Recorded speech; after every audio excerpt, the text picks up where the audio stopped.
Root number 375। रात के तकरीबन 10 बज गए थे। शुभ बस स्टॉप पर खड़ा होकर शाम की अंतिम बस का इंतजार कर रहा था, जो उसे कोलकाता से उसके गांव डोकिम्पो तक पहुंचाने वाली थी।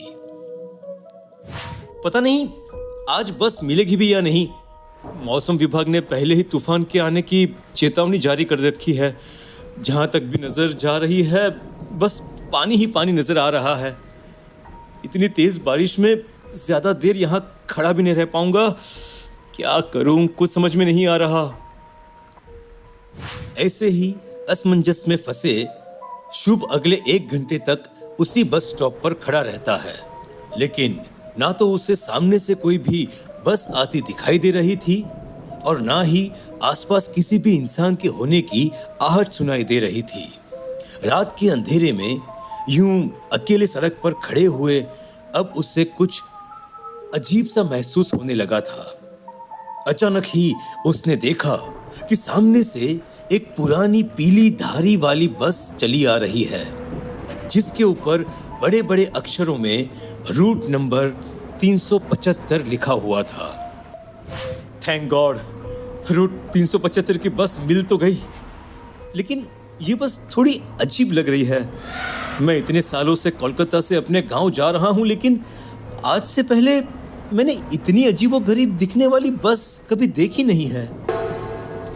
रात का समय था। शुभ के पास ज्यादा सोच विचार करने का समय नहीं था, इसीलिए उसने सामने से आती बस के सामने खड़े होकर जोर जोर से हाथ हिलाना शुरू कर दिया। बस उसके बिल्कुल नजदीक आकर रुक जाती है और शुभ लपक कर उसमें चढ़ गया। बस के अंदर जाने पर शुभ ने देखा कि बस बिल्कुल खाली है। बस के अंदर एक ड्राइवर, कंडक्टर और शुभ के अलावा 3 लोग और भी थे, जो बस की सबसे पीछे वाली सीट पर बिल्कुल चुपचाप बैठे हुए थे। उन सभी ने कुछ अजीबोगरीब किस्म के कपड़े पहने हुए थे। अरे, इतने तूफान में कहां जाने के लिए निकले हो? कहां जाना है तुम्हें? देखिए कंडक्टर साहब, मैं यहीं कोलकाता में नौकरी करता हूँ, लेकिन हर शुक्रवार को अपनी माँ से मिलने के लिए डोकिम्पो जाता हूँ मैं। हाँ ठीक है, लेकिन इस बस में सफर करने का एक नियम है कि इसमें बैठने के बाद किसी को भी सोना नहीं है। कंडक्टर की बात सुनकर शुभ मुस्कुराते हुए उसकी बात को टाल देता है।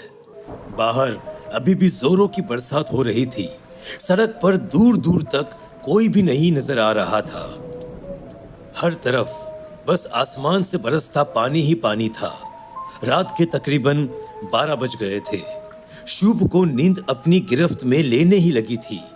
तभी कंडक्टर ने आकर पीछे से उसके कंधे पर हाथ रख दिया। क्या हुआ? कौन है? कौन है? मैंने कहा था साहब कि इस बस में बैठकर सोना नहीं है। अरे ये कैसी बात कर रहे हैं आप? आधी रात का समय है, किसी को भी नींद आ सकती है। हाँ, वही तो मैं कह रहा हूं साहब कि आधी रात का समय है, किसी को भी नींद आ सकती है। और अगर ऐसे ही सभी पैसेंजर सो जाएंगे तो ड्राइवर को भी नींद आ सकती है। अगर ड्राइवर को नींद आ गई तो आप सभी को बहुत समस्या हो जाएगी। और इसीलिए मैं कहता हूं, मेरी बस में सफर करने का पहला नियम यही है कि यात्रियों को सोना नहीं है। कंडक्टर की बात सुनकर शुभ को कुछ अजीब से फीलिंग्स आ रहे थे। उसने महसूस किया कि कंडक्टर बात करते समय थोड़ा अजीब सा बर्ताव कर रहा था। उसकी आंखों के नीचे काले गहरे गड्ढे दिखाई दे रहे थे और पुतलियां बिल्कुल लाल नजर आ रही थी। देखिए, अब आप इस बस में बैठ गए हैं तो आपको जगा कर रखने में आपकी मदद करने के लिए मैं आपको एक कहानी सुनाता हूं। कहानी सुनने से आपको नींद नहीं आएगी। सैकड़ों साल पहले की बात है। कोलकाता में एक समय महाराज आनंद राय बाबू का राज था। आनंद बाबू सुंदरता के बहुत बड़े उपासक थे। उनके दरबार में केवल वही लोग नौकरियां कर सकते थे जो दिखने में सुंदर हो। बदसूरत चेहरों की औरतों वो देखना भी पसंद नहीं करते थे, और इसीलिए जब जब महाराज राज्य के भ्रमण पर निकलते तो उनके सैनिक साधारण शक्ल सूरत के लोगों को घर से बाहर तक नहीं निकलने देते थे। एक बार की बात है, राज्य में एक बार एक बहुत विद्वान चित्रकार हुआ था। वो ऐसी तस्वीर बनाता जिसे देखकर लगता कि वह तस्वीर अभी बोल उठेगी। उस चित्रकार ने महाराज की एक बेहद खूबसूरत तस्वीर बनाई और उसे सुंदर रेशमी कपड़े में लपेटकर महाराज के पास भिजवा दिया। जब महाराज के नाम से आया हुआ गुमनाम उपहार उनके सामने खोला गया तो तस्वीर की खूबसूरती देखकर महाराज दंग रह गए। कौन है वो व्यक्ति जिसने हमारी इतनी खूबसूरत तस्वीर बनाई है? जिसकी तस्वीर इतनी खूबसूरत है वो स्वयं कितना खूबसूरत होगा, हम तो इस बात की कल्पना भी नहीं कर पा रहे हैं। इतना कहकर महाराज ने तुरंत चित्रकार को राज दरबार में पेश होने का हुक्म दे दिया। अगले दिन चित्रकार खुशी खुशी राजा के सामने पेश हो गया। चित्रकार को देखकर महाराज गुस्से से भर गए और उन्होंने उसी क्षण उसे राज्य से बाहर निकलवा दिया। अरे अरे लेकिन महाराज ने ऐसा क्यों किया? महाराज तो उसकी चित्रकारी से बहुत खुश हुए थे ना। हाँ, क्योंकि वह चित्रकार एक बदसूरत और बौना आदमी था। राजा को बदसूरत लोगों से चीड़ थी, इसीलिए उन्होंने उस बौने आदमी को राज्य से बाहर निकलवा दिया। उसके बाद क्या हुआ? क्या वो बौना राज्य छोड़कर चला गया? उसके आगे की कहानी कोई नहीं जानता, क्योंकि उस दिन के बाद वह बौना कभी किसी को नहीं दिखाई दिया। उसके बाद उसके साथ क्या हुआ ये तो वो बौना ही बता सकता है। क्या तुम मिलना चाहोगे उस बौने से? कंडक्टर ने रहस्यमय तरीके से मुस्कुराते हुए शुभ से यह सवाल किया। ये कैसा मजाक है? आपने ही तो अभी कहा ना कि ये कहानी सैकड़ों साल पुरानी है, तो फिर मैं उस बौने को कैसे मिल सकता हूँ? शुभ के इतना कहते ही गाड़ी की पिछली सीट पर काले लबादे से चेहरा ढककर बैठा हुआ आदमी झटके से उसके सामने आ जाता है और अपना लबादा हटा देता है। चेहरे के ऊपर से कपड़ा हटते ही शुभ देखता है कि काले कपड़ों के पीछे सीट पर बैठे आदमी का चेहरा बेहद डरावना है। उसके चेहरे का मांस जगह जगह से गल चुका था और हड्डियां दिखाई दे रही थी। उस रात वो चित्रकार बहुत रोया और उसने इसी पहाड़ी से कूदकर आत्महत्या कर ली। उस पौने चित्रकार को ना तो जीते जी सुकून मिला और ना ही मरने के बाद उसकी आत्मा को शांति मिल सकी। ये सब क्या मजाक चल रहा है? ये सब मजाक है ना? मैं वादा करता हूँ अब मैं नहीं सोऊंगा।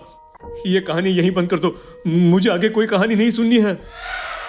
शुभ की बात सुनकर कंडक्टर और ड्राइवर जोर जोर से हंसने लगते हैं।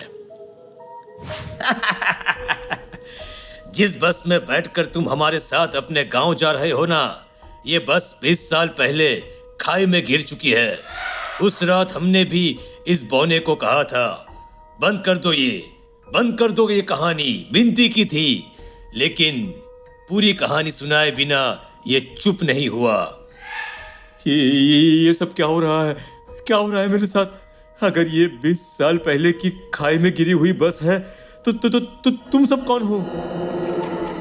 इससे पहले कि शुभ को अपने सवाल का जवाब मिल पाता, अचानक ही वह बस खाई में गिर गई। 10 साल बाद। पता नहीं आज भगवान को क्या मंजूर है, बारिश तो रुकने का नाम ही नहीं ले रही। मुझे बस स्टॉप पर खड़ी हुई 3 घंटे बीत गए हैं, लेकिन एक भी बस दिखाई नहीं दे रही। क्या करूं, कुछ समझ में नहीं आ रहा। प्रीति भी ऐसा सोच रही थी कि तभी एक बूढ़ी औरत लाठी टिकाती हुई उसके पास आकर खड़ी हो गई। बुढ़ी दिखने में बहुत ही भद्दी और डरावनी सी दिखाई दे रही थी। उसका सख्त जर्रीदार चेहरा अंधेरे में काफी रहस्यमय सा लग रहा था। तभी उन दोनों के सामने से एक बस आती हुई दिखाई देती है। ये कौन सी बस है? Route number 375। जहाँ तक मैं जानती हूँ इस रूट पर तो ऐसी कोई बस नहीं चलती। अब मुझे बस सिटी तक जाना है, आप छोड़ देंगे क्या? छोड़ देंगे मैडम जी, जल्दी उठो। प्रीति और वह बूढ़ी औरत बस में बैठ जाते हैं। बस के अंदर सबसे पीछे की सीट पर काले रंग के अजीब पहनावे में 3 आदमी बैठे हुए थे। ये बस मुझे इतनी अजीब क्यों लग रही है? ड्राइवर, कंडक्टर, यहाँ तक कि ये पीछे बैठे लोग भी मुझे कुछ ठीक नहीं लग रहे।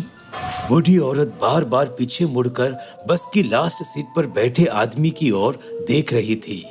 बदतमीज लड़की, मैंने कहा माफी मांगो।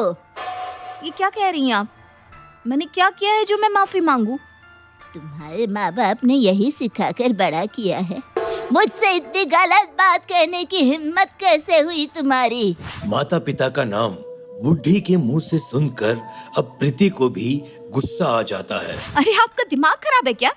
मैं आपकी उम्र का लिहाज कर रही हूँ और आप बोलती ही जा रही हैं। प्रीति और बुढ़ी औरत के बीच का विवाद बढ़ता ही जा रहा था। मैं कहती हूँ अभी बस रोको, तुझे अभी के अभी पुलिस के हवाले करूंगी मैं। बस रोको। बूढ़ी औरत जोर जोर से चीखते हुए आपे से बाहर हुई जा रही थी। तभी ड्राइवर ने बस रोक दी और उस बूढ़ी औरत और प्रीति को घसीटते हुए बस से नीचे उतार दिया। बस के जाने के बाद देखिए माताजी, मैंने सच में आपको कुछ नहीं कहा था। इतनी रात में ऐसे तूफान के बीच आप मुझे पुलिस के पास कैसे लेकर जाओगी, ये बताओ। मैं जानती हूँ तुमने मुझे कुछ नहीं कहा था बेटा, ये जो कुछ भी मैंने कहा सब नाटक था। लेकिन आपने ऐसा नाटक क्यों किया? जिस बस में हम दोनों बैठे थे वास्तव में वो कोई सामान्य बस नहीं थी। ये वही बस है जिसमें बैठने वाले लोग आज तक कभी लौट कर नहीं आए। बस में पीछे की ओर बैठे हुए आदमी मुझे अजीब लग रहे थे, इसीलिए मैं लगातार उनकी ओर देख रही थी। अचानक एक हवा का झोंका आया और उस काले लबादे वाले आदमी का कपड़ा हवा से उड़ गया। उसी पल मैंने देखा कि उस आदमी के पैर ही नहीं थे। उस बिना पैरों वाले आदमी को देखकर मैं समझ गई कि बस में हमारे साथ सफ़र करते हुए लोग कोई इंसान नहीं बल्कि आत्माएं हैं। अगर मैंने तुरंत ही कुछ नहीं किया तो हम भी इनकी तरह ही प्रेत बनकर भटकने लगेंगे।